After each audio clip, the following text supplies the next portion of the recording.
vous présenter Katia Buffretry, qui nous fait l'honneur et la joie d'être avec nous. Et alors Katia est ethnologue et c'est une grande spécialiste du sujet. Et alors elle va nous parler d'un sujet passionnant qui, je dirais, qui change un petit peu aussi des problématiques de conflit et des questions politiques. C'est à partir finalement d'une représentation picturale. À partir d'une représentation picturale de la résidence du Bouddha, si j'ai bien compris, Katia va nous expliquer ce qu'est la cité idéale ou la représentation idéale du cosmos. Alors, je trouve ça très intéressant parce que moi, la cité idéale, c'était plutôt la référence italienne de Piero della Francesca avec un côté très calligraphié, enfin très architectural. Mais donc voilà, je laisse Katia expliquer et présenter. Merci beaucoup en tout cas de votre présence. Oui, j'avais envie de vous parler, quand vous parlez du paysage, en fait c'est plutôt de la conception que les Tibétains ont de leur paysage. Et c'est vrai qu'en général, quand on parle de mandala, en général, on pense souvent à ce genre de diagrammes, qui sont des images abstraites et géométriques, qui sont des images donc, du monde transcendant, représentant la divinité principale, donc au centre, avec son entourage de divinités mineures, qui sont sur les côtés, aux quatre points cardinaux, et ce sont des diagrammes qui sont utilisés pour la pratique méditative. Ces mandalas se présentent comme un palais carré de 4 portes orientées aux 4 orients, et l'est est toujours en bas, le sud à gauche, l'ouest à droite, le nord à droite et l'ouest en haut. Et ces diagrammes sont toujours inscrits dans un cercle. Ce modèle de mandala, tel que vous le voyez ici, a servi d'archétype à la cité idéale, c'est vrai, mais aussi de modèle du cosmos, de plan pour l'architecture sacrée, ainsi que pour la distribution des énergies vitales dans le corps humain. Donc ce n'est pas de ce genre de mandala que je vais vous parler aujourd'hui, mais de la manière dont les Tibétains conçoivent certains paysages, particulièrement celui des montagnes sacrées, et des paysages qui subissent encore un processus que certains ont qualifié de mandalisation. Donc il faut savoir que le bouddhisme est arrivé donc au Tibet à partir du 7e siècle, mais quand il est arrivé, il n'est pas arrivé sur une terre vierge de toute croyance. Bien avant son introduction, les montagnes sacrées étaient un élément très important, essentiel du paysage, non seulement comme réalité géographique, mais aussi comme substrat religieux pratiquement indestructible. Dans les croyances traditionnelles, les dieux du ciel, qu'on appelle les Chas, sont assimilés à des montagnes sacrées du ciel, qui seraient à l'origine du monde et en seraient aussi les ordonnateurs. Ils auraient envoyé certains des leurs sur la terre, afin que, disent les textes, le ciel soit tendu au-dessus de la terre tout en haut, sans s'écrouler, et que la terre en bas ne s'effondre pas. Donc sur terre, le roi, à ce moment-là, a un rôle central, puisqu'il est considéré comme le fils de ces dieux. Il est uni au dieu montagne par une identité de nature. Il a donc un statut divin qui justifie son autorité et les divisions hiérarchiques de la société. Le premier roi descendu sur terre est supposé être à l'origine d'un culte de divinités qu'on appelle les Kulas, et qui sont les divinités de la classe dirigeante de la société, et qui étaient conçus comme les supports du principe vital du souverain et des divers seigneurs. Ces Kulas aussi étaient des montagnes sacrées.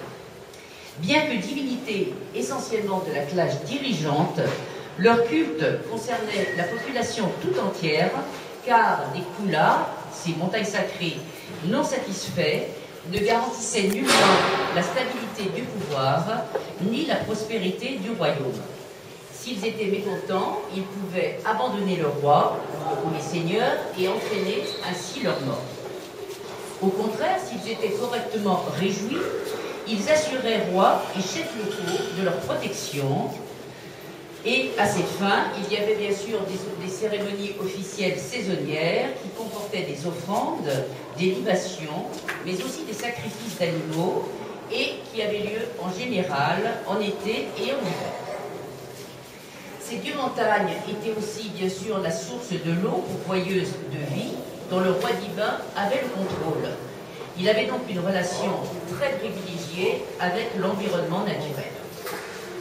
L'importance de ces deux montagnes, liées à la fonction royale, a décliné progressivement, probablement à cause de la conversion du Tibet, des Tibétains, au bouddhisme. Le culte au Kulla, tel qu'il était, semble avoir disparu totalement sous ce nom, mais le terme n'est pas oublié puisqu'on le retrouve dans le nom de certaines montagnes, comme le Kulakangri, qui est une montagne dans le Tibet méridional, à la frontière avec le Bhoutan. Le culte de ces divinités montagnes n'a pas disparu complètement. Il a survécu, entre autres, avec un autre culte qui s'appelle le culte aux dieux du terroir. Les dieux du terroir, un nom simple, pour une fois, ça s'appelle le Bulla. Et à la suite de la relative libéralisation des années 80, il a repris dans de nombreux endroits du Tibet, même s'il a connu des changements bien sûr importants. Donc ce dieu du terroir qui existe toujours, c'est un dieu local, généralement considéré comme l'ancêtre de la population vivant sur son territoire.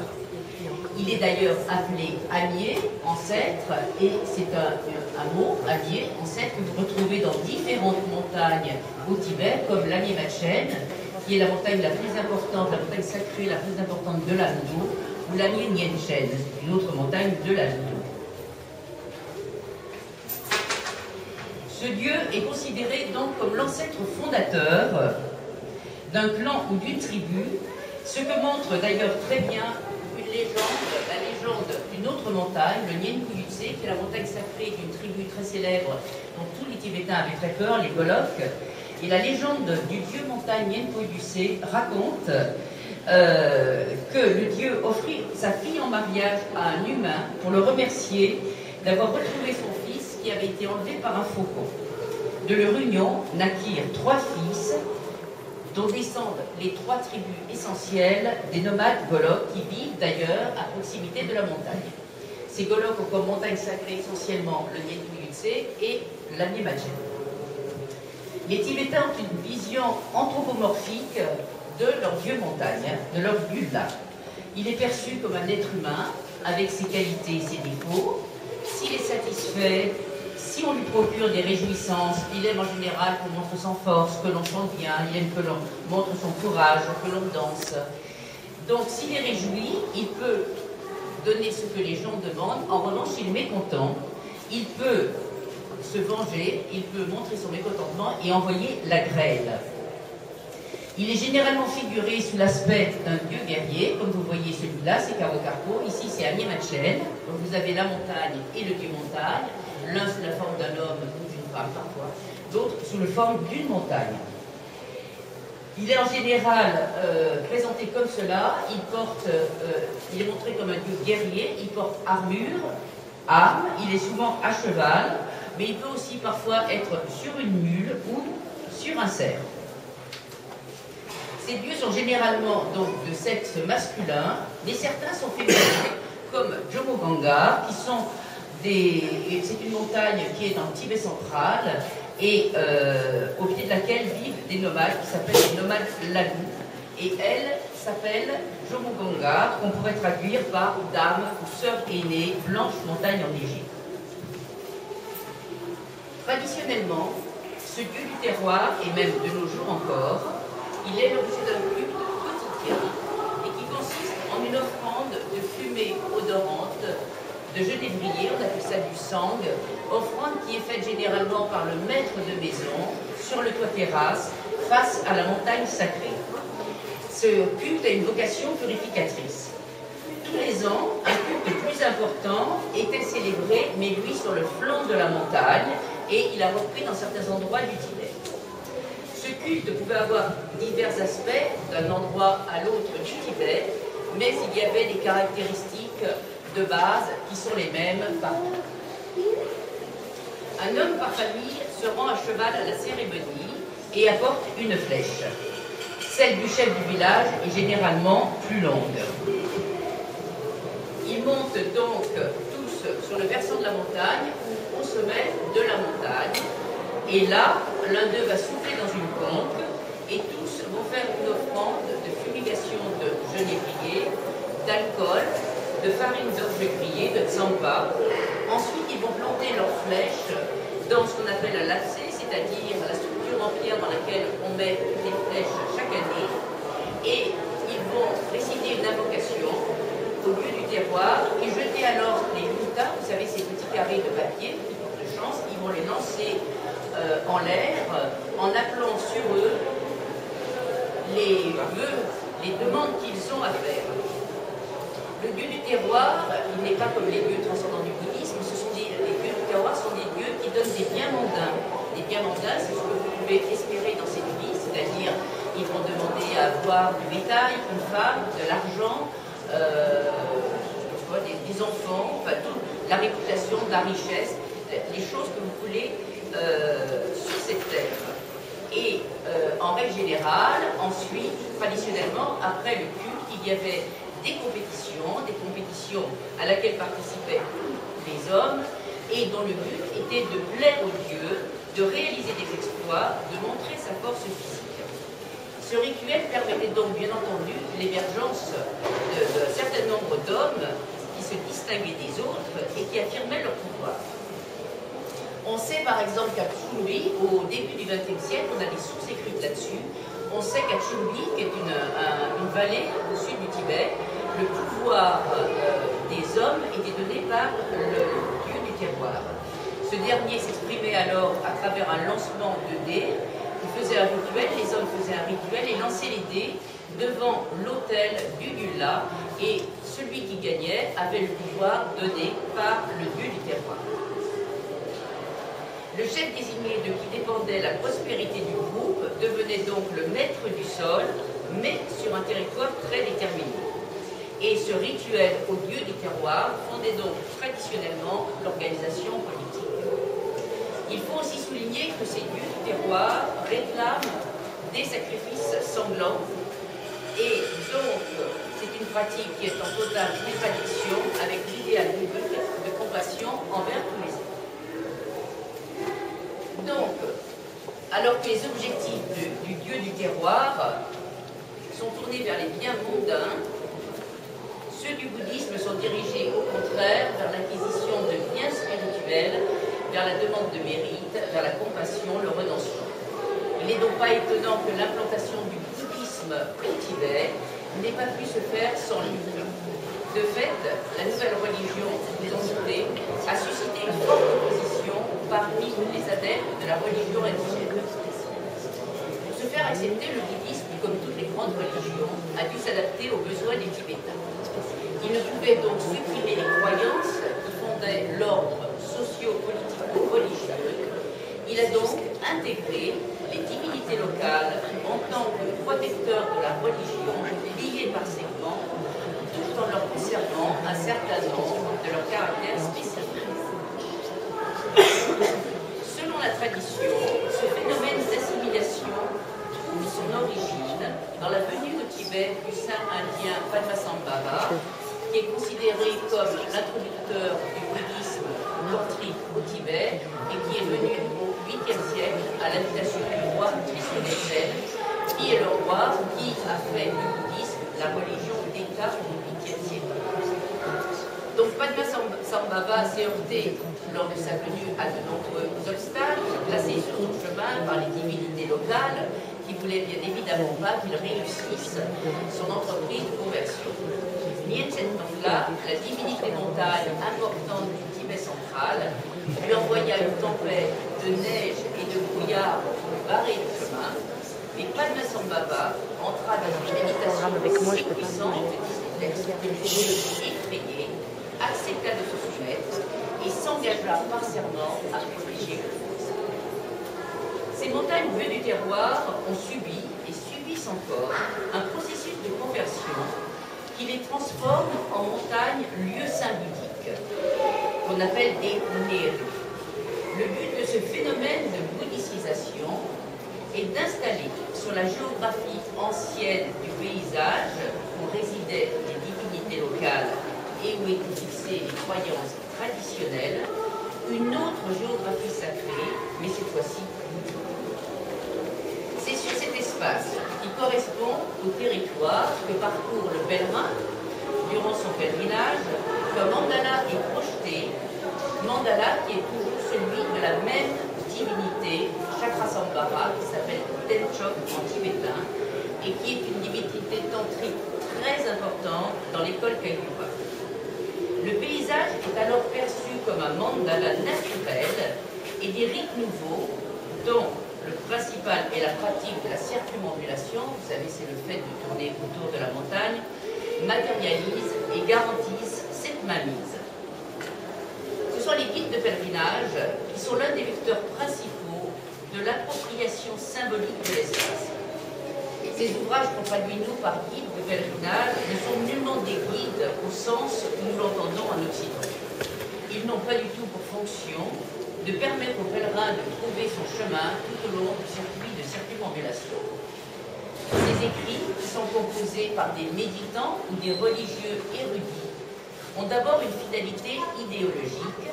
Ils visent à installer le panthéon bouddhique dans le paysage afin de procéder à l'appropriation symbolique d'un espace occupé traditionnellement par des déités du monde non bouddhique. Donc, si vous voulez, c'est un processus de remplacement. Le bouddhisme veut poser son panthéon sur un paysage qui avait avant un panthéon de divinités locales non bouddhiques. Donc les textes présentent la montagne dont il est question comme le centre idéal d'un mandala, constitué par l'ensemble du paysage environnant.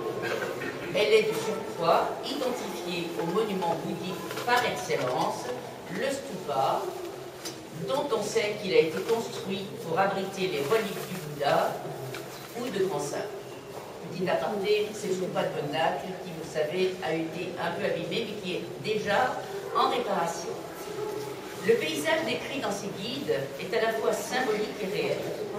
La topographie est au service du paysage symbolique, illustrant ainsi la suprématie du spirituel sur le temporel. La montagne est généralement présentée dans les textes selon deux degrés de perception. Celui du pèlerin ordinaire, tel que moi, qui ne voit en général qu'une montagne enneigée, alors que le méditant, lui, va avoir accès à un niveau beaucoup plus subtil et pénétrer la nature véritable des phénomènes. Et ainsi, dans les textes, les maîtres nous expliquent cela. Il y a un grand maître qui s'appelle Judul Dorje du XVIIe siècle et qui décrit le Kawakarpo, la montagne Kawakarpo dans le Kham, en ces termes. Extérieurement, c'est une montagne enneigée formée de 100 stupas de cristal blanc. Intérieurement, les 1000 Bouddhas de notre ère cosmique y résident. 100 000 héros et dakini l'encerclent, les saints éparpillent des fleurs en chantant des louanges. Donc les gens comme moi, quand on fait le tour du Kawakarpo, on voit le paysage enneigé. Le reste, je ne l'ai pas encore vu. Mais j'y retourne cette année, donc je vous le dirai. On retrouve la même opposition entre vision extérieure et vision intérieure dans l'un des guides de pèlerinage de la Miemachen, où il est dit « Extérieurement, ces montagnes lieux saints ont l'aspect d'un amoncellement de terre poussiéreuse, mais en réalité, leur essence est celle des paradis issus de la manifestation de la sagesse, et ils ne sont pas différents des paradis du Kotala, le paradis d'Avalokiteshvara, ou du Rinpochenya, le paradis de Au Kawakarpo, il est dit aussi, de façon exotérique, ce guide de pèlerinage est celui du Kawakarpo, et de façon ésotérique, c'est celui de la divinité tutélaire, Chakrasambhara. Les guides de pèlerinage décrivent également les visions que peuvent avoir les méditants, visions dans lesquelles le paysage se peuple de divinités bouddhiques qui supplantent les divinités locales. Un érudit expose ainsi les visions successives qu'il a eues à la Miemachen. Au centre de cette montagne enneigée, appelée Amiemachen, j'ai vu clairement toutes les assemblées divines du glorieux Chakrasambhara, réunies dans un palais divin dont la nature intrinsèque était la sagesse de l'éclat spontané de la pensée de Chakrasambhara. Si les croyances anciennes ne semblent pas établir de distinction entre la montagne, lieu du terroir, et la montagne, résidence du dieu du terroir, les guides de pèlerinage, eux, présentent les montagnes dont ils traitent comme la résidence de la divinité. Ils distinguent donc entre le support, la montagne, qui est identifiée à un stupa ou à un mandala, et ceux qui y résident, c'est-à-dire les divinités et aussi les saints. On peut penser qu'un glissement progressif s'est opéré grâce à la littérature bouddhique de la montagne divinité à la montagne résidence de la divinité, qui est, me semble-t-il, un premier pas vers la notion de palais mandala, montagne palais mandala de la divinité. C'est parfois la montagne qui constitue à elle seule le mandala. Non plus la montagne et son environnement, mais que la montagne. Dans un guide consacré aussi à l'année Machen, celle-ci est identifiée à un mandala peuplé par les assemblées divines réunies autour du glorieux Chakrasambhara et parcouru par d'innombrables déesses d'offrande portant des objets d'offrande en nombre infini et faisant la circumambulation du mandala. Donc on va parler là de deux montagnes du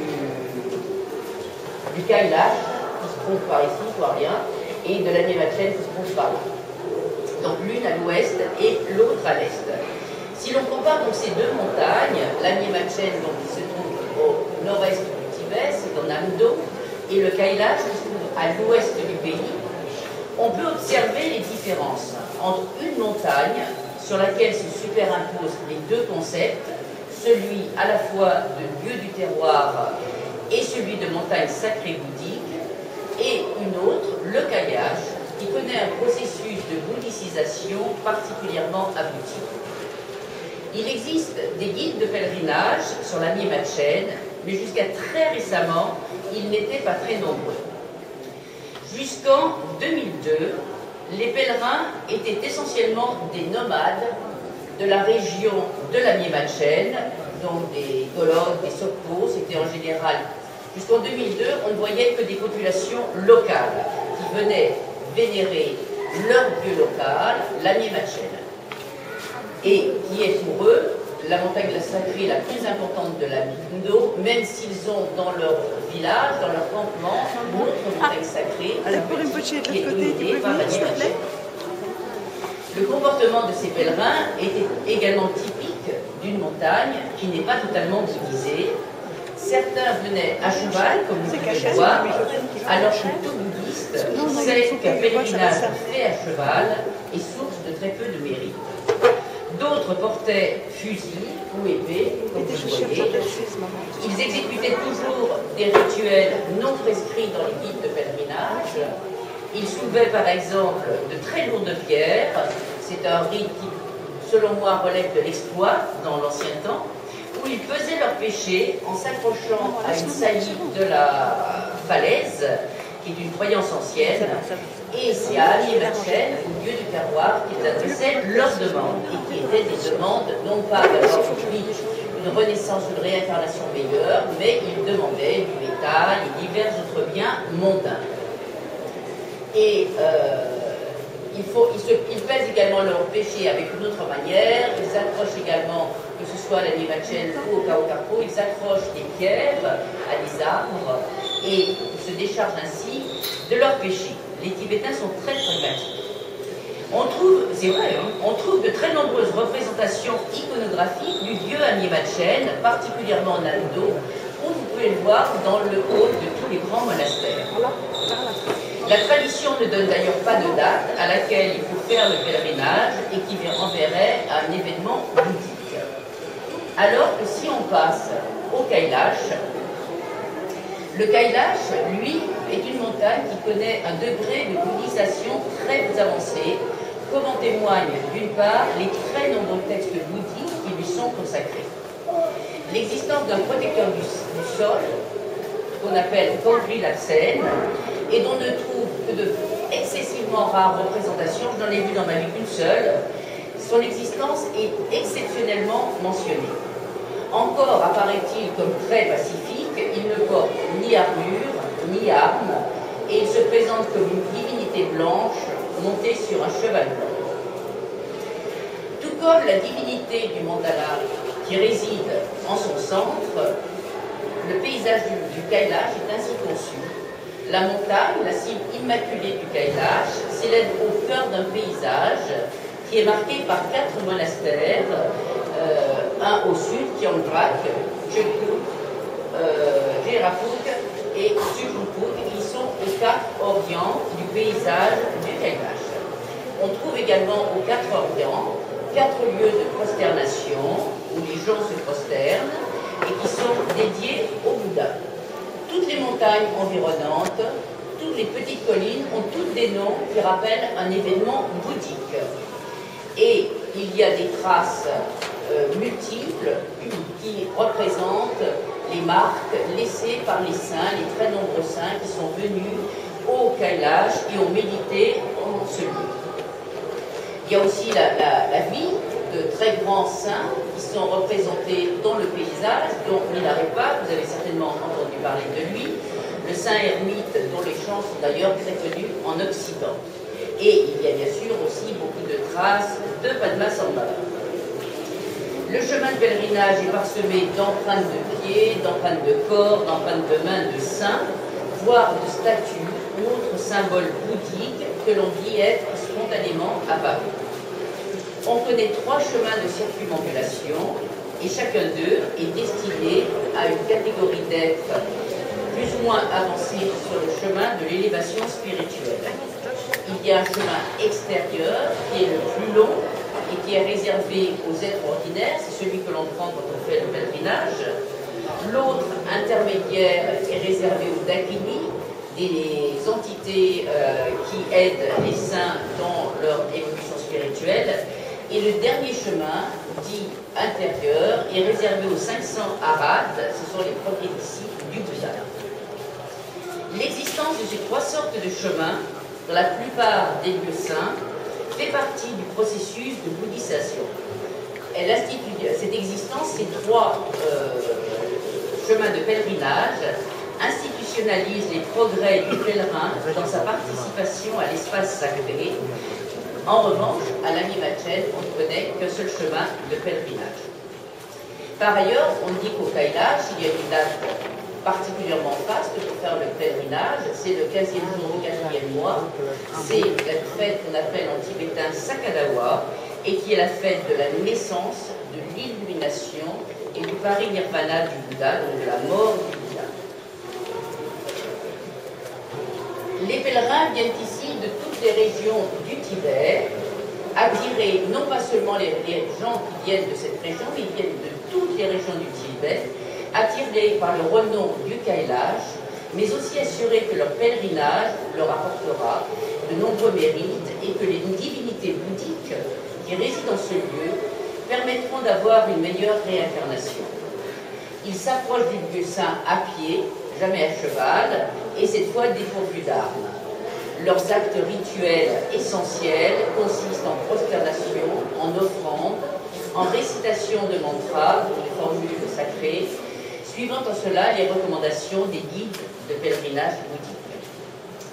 En conclusion, je voudrais simplement dire que depuis mon premier pèlerinage en 1990, j'ai fait 2 fois le pèlerinage de la Animachen, en 92 et en 2002, et j'ai pu ainsi observer la bouddhisation qui se poursuivait. J'ai pu voir de nouveaux sites sacrés, de nouvelles empreintes de saints qui délimitaient le chemin rituel. J'ai trouvé de nouveaux guides de pèlerinage. Certains décrivent maintenant Amiemachen comme un bodhisattva.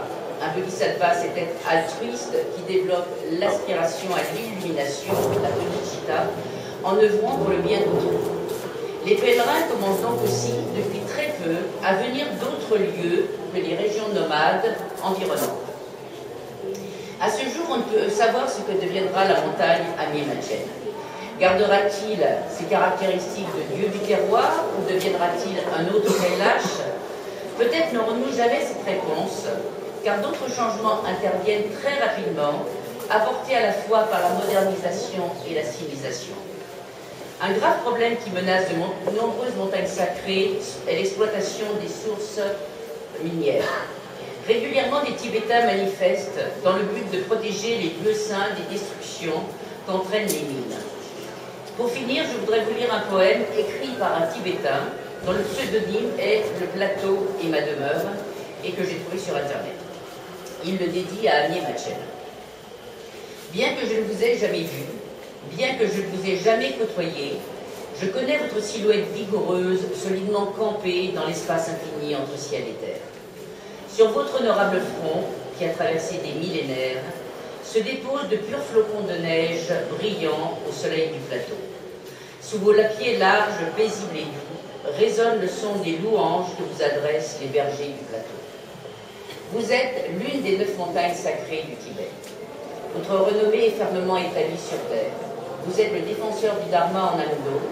Votre nom bienveillant est connu sur une grande étendue. Pourtant, aujourd'hui, les roues de la fluidité tournent sur les pâturages, se fichant sous vos pieds. Elles apportent bombes, camions, pelleteuses et autres étranges outils utilisés par des démons afin d'extraire les joyaux cachés de votre corps. Ceux qui ont veillé sur vous durant des millions d'années sont incapables de vous protéger plus longtemps. Ils ne peuvent qu'endurer en silence et il ne leur reste qu'à attendre désespérément. Un jour, ils seront obligés de partir. Ils diront au revoir à travers leurs larmes à votre chaude et belle étreinte. Où iront-ils? On les installera aux abords d'un désert aride. Dorénavant, sur notre Amié Machen sacré, on ne verra plus les blancs troupeaux de moutons, on n'entendra plus les chants des bergers. Bientôt, ces gens abominables et cupides vous étoufferont impitoyablement. Merci.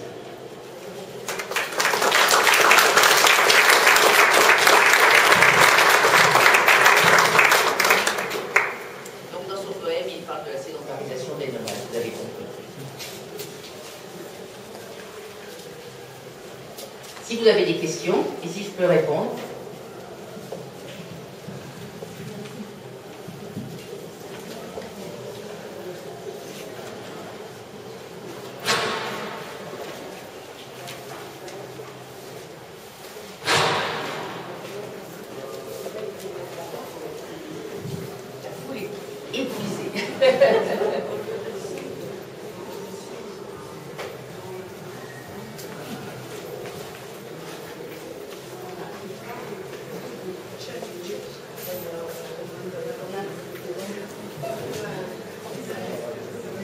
En général, c'est des trucs, mais la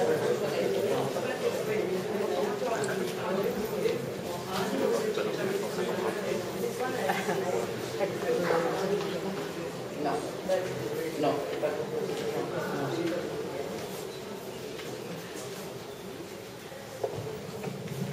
il me fait ici la place en toi.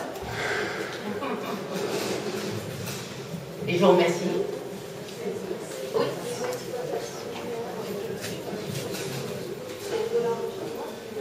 Oui, ben le Tibet est un pays dont le sous-sol est extrêmement riche en mines. On a de l'or, on a de l'uranium, il y a du borax, il y a vraiment des mines en masse. Vous avez d'ailleurs vous avez un livre sur les mines, c'est en anglais. Mais il y a un nombre de mines énormes. Il y a des mines de charbon, bien sûr, mais ils ont un peu arrêté de les exploiter parce que c'était trop dur Pendant très longtemps, ces mines n'ont pas été exploitées parce qu'ils n'avaient pas les moyens, en fait, une fois les minerais sortis, de les emmener en Chine continentale. Mais avec le train, avec les routes, maintenant, l'exploitation minière, et malheureusement pour les Tibétains, les montagnes sacrées sont particulièrement riches en mines. Donc des montagnes comme l'Amié Machen, des montagnes comme le Rinpoche sont extrêmement exploitées.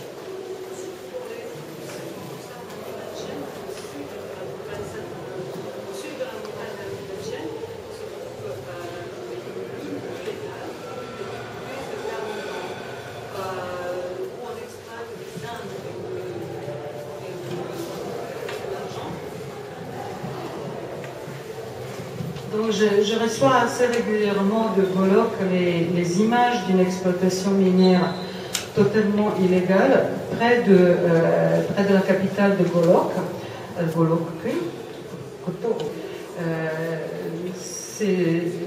ça se trouve dans une zone qui est protégée, dans la zone de droit source de rivière, qui est protégée par la loi chinoise, constitutionnellement protégée.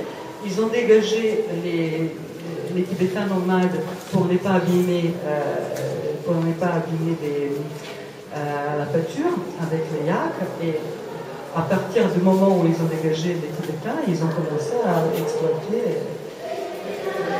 d'une manière assez sauvage, et les rivières sont totalement polluées.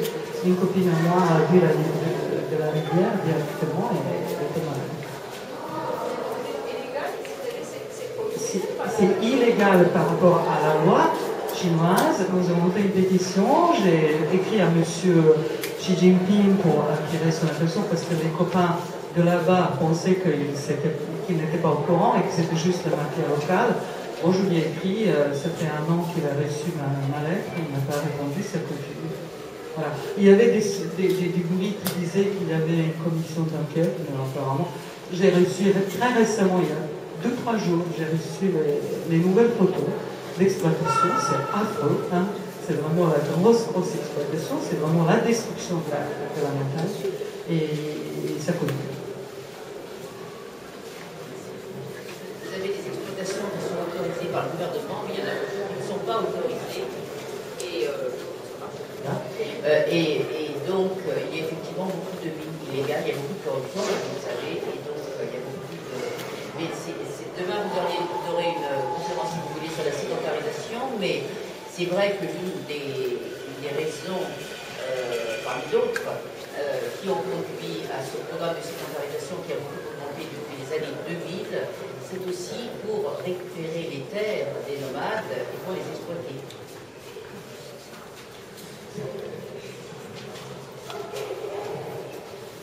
Antoine, je te laisse la place. Merci.